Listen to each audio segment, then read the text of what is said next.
In this lecture, we will talk about how to solve inequalities.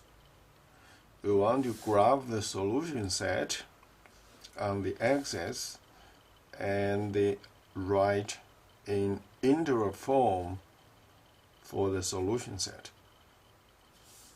This question, the first one, is -3 less than 3 times quantity x minus 3 and less than or equal to 12.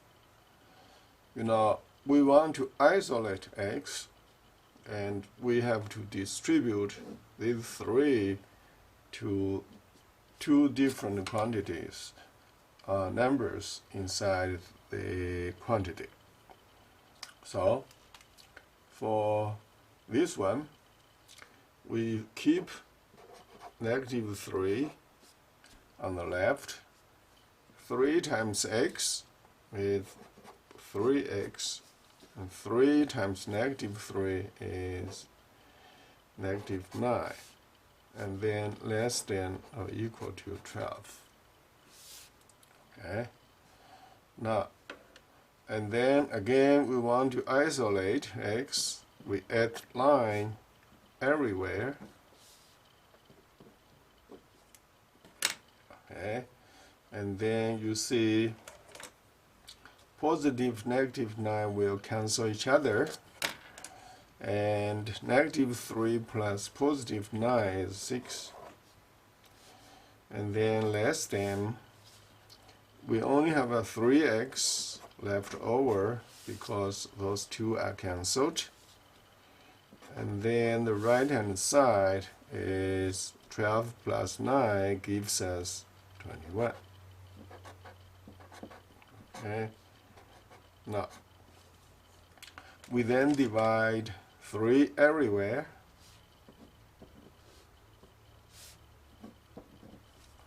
And then down here, 6 divided by 3 is 2. 3 divided by 3 is 1. So x left. And then we then have a less than or equal to 21 divided by 3, which is 7. Okay. So you can see down here the solution set is from 2 to 7, as those 2 are different. Here 2 is less than but not equal to x. Then you want to write round bracket 2, and then comma. And here 7, x is less than 7, can also be equal to 7, so you want to write 7 with a square bracket. Okay, that's the interval notation for this one, for the solution set. Okay, so we find the solution and write in the interval form. And then on the real number 9, how we are going to graph it? You want to graph in this way. 2 is not included, so you want to use round bracket. Okay. And then 7 is included, so you want to use square bracket. Okay, and then from 2 to 7, you then connect it. In some books, 7 they use solid point, and then 2 they use empty circle. Okay, empty circle indicate 2 is not included, and the solid point indicate 7 is included.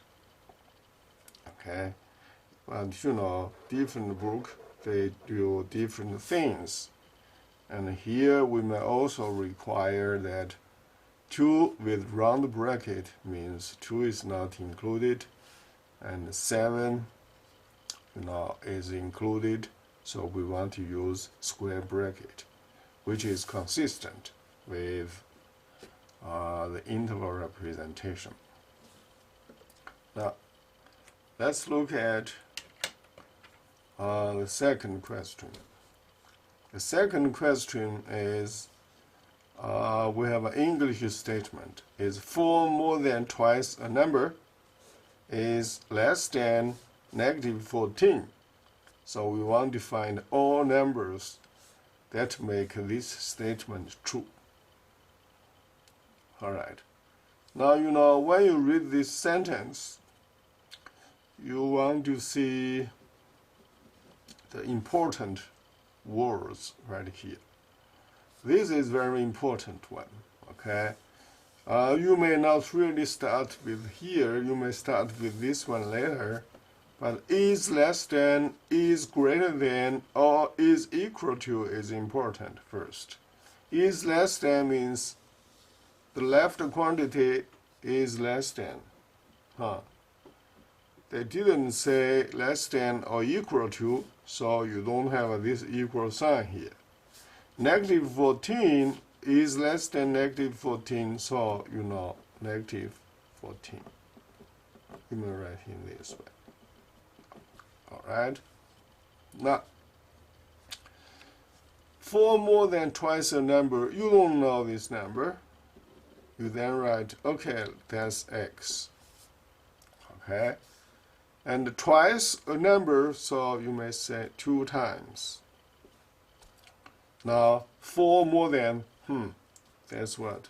4 more than that. So you do is 4 plus. 4 plus 2x less than -14. So you have a translated these English statements into an inequality. And then you want to do is put it right here. 4 plus 2x, 4 plus 2x less than 14. You want to isolate 2x, so both sides minus 4. You have then positive, -4 cancel each other. So you have a 2x less than -14 plus -4, you have a -18, Okay, and then divided by 2 on both sides. What you get will be x is less than, because again, you have what? 2 divided by 2 is 1, And 1 times x is x. So left-hand side is x, right-hand side is -18 divided by 2 is -9. Okay? Now, how we are going to graph it? -9 you need to locate here. -9 is not included. Alright? So you want to use round bracket in this way or in this way. You see, this is all x less than -9, so -10, -11, -12. It goes to the left. So you want to do in this way. Alright? Yeah, you may put like that. Okay? So, how we are going to write the interval? Should be consistent with this one. And then -9 is not included. So you want to write -9 and all to the left. That's -infinity. Okay? And round bracket. Because here -infinity, but -infinity is not included. Okay? It goes to -infinity. Alright, so this is the inequality form, this is the interval form, and this is the graphing of the solution set. Okay? I'll see you next time.